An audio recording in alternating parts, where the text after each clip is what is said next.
서울의 소리 입장문. 패배는 분열이 아닌 단결로 극복해야 후일을 도모할 수 있습니다. 선거 패배는 언제든 극복이 가능하지만 분열로 인한 패배는 곧 파멸입니다. 촛불 시민들의 기대와는 달리 정부 여당이 보궐선거에 참패함에 따라 패배에 대한 내부의 책임 공방이 치열히 벌어지면서 정부 여당은 물론 전통적인 지지자들에 이르기까지 전국이 매우 어수선한 모양새입니다.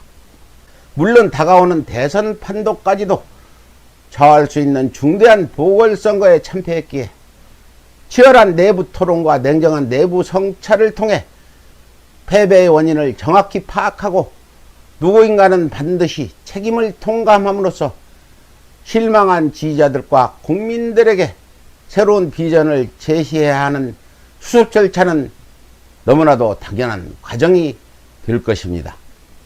하지만 여권 내부의 책임 논란 이전에 무엇보다도 심각한 문제는 국민의힘과 적폐 언론 등의 수구 세력들이 벌써부터 정부 여당의 책임 논란을 틈타 기다렸다는 듯 범여권의 분열을 조장함으로써 정권 교체를 도모하는 정치 공작에 착수했다는 것입니다. 아니나 다를까 여당 초선 의원들이 선거 패배의 원인을 조국 사태와 검찰개혁으로 지목하자마자 수구 언론들은 앞다투어 대대적인 왜곡 보도로 본격적인 여권 분열 조성에 나서고 있으면 물론 선거를 승리로 이끌고 사퇴한 김종인 전 비대위원장은 여권은 반드시 분열할 것이다라며 국민의힘의 대선 승리를 장담하고 있는 실정입니다. 무릇 모든 인류가 역사를 기록하고 후세에 가르치는 이유는 단 하나입니다. 국가와 민족을 불문하고 그 어느 나라든지 국민들이 방심하는 순간 치욕의 역사는 어김없이 반복의 반복을 거듭해 왔기에 이를 사전에 방지하고자 역사를 기록하고 교육해 왔던 것입니다.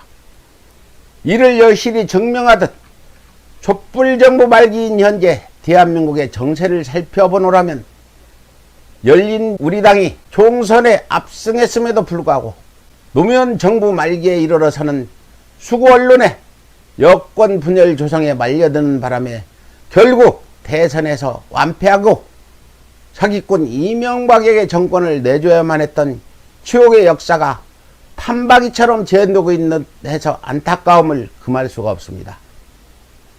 더군다나 작금의 보궐선거 패배는 정부 여당의 결정적인 실정으로 인해 대패했다고 보기보다는 적폐 정권으로부터 암암리 성행해온 LH와 공무원들의 투기 행태를 선거에 맞춰 문제 삼아 대대적으로 국민을 선동한 수구 세력들의 정치 공작이 성공한 것이기에 선거 패배를 놓고 여당이 분열을 자초한다는 것은 참으로 어리석기 짝이 없다 할 것입니다. 더욱이 조선 의원들이 제기한 검찰개혁은 대부분 국민들의 반백년 수건이자 단호한 국민의 명령이었기에 논란의 여지조차 없는 정부 여당의 필수 의무였으며 조국 사태 또한 그 본질은 조국 일가의 기득권 행사가 아니라 공수처를 무산시키려는 정치 검찰과 수구 언론들의 자랑무도한 정치 테러였기에 이를 선거 패배의 원인으로 몰아간다는 것은 결국 검찰 개혁을 열망하는 국민들과 지지자들을 모독하는 것과 다름이 없다 할 것입니다. 이렇듯 검찰 개혁과 국가 개혁을 염원하는 국민들과 여당 지지자라면 작금 보궐선거 패배는 정부 여당이 적폐 정권처럼 실정이나 무능력해서 패했다기보다는 여전히 막강한 검찰 권력과 언론 권력을 장악하고 있는 수구 세력이 마음대로 국민 여론을 통제하고 있기 때문이라 할 것입니다. 무릇 한 번의 실수는 병가지 상사지만 적전 분열은 필패라 했습니다. 사람이라면 누구나 실수를 할 수 있게 패배에 크게 낙담하지 말고 신중히 대처한다면 후일을 기약할 수 있으나, 대선을 코앞에 두고 내 탓 공방으로 분열을 자초한다면 결국 대선 또한 패할 수밖에 없다는 것입니다. 지금은 단지 패배에 분노하고 낙담해서 두서없는 무차별한 책임 공방만을 벌일 때가 아니라, 보다 차분하고 신중하게 패배의 원인을 정확히 분석하고 대책을 논의함으로써 지지자들에게는 대권 승리에 대한 비전을, 그리고 모든 국민들에게는 국가 번영과 민생 안정에 대한 비전을 제시할 수 있어야 한다는 것입니다.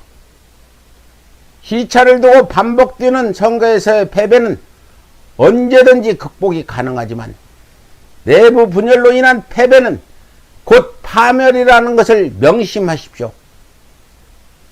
패배는 분열이 아닌 단결로 극복해야만 후일을 도모할 수 있는 법입니다.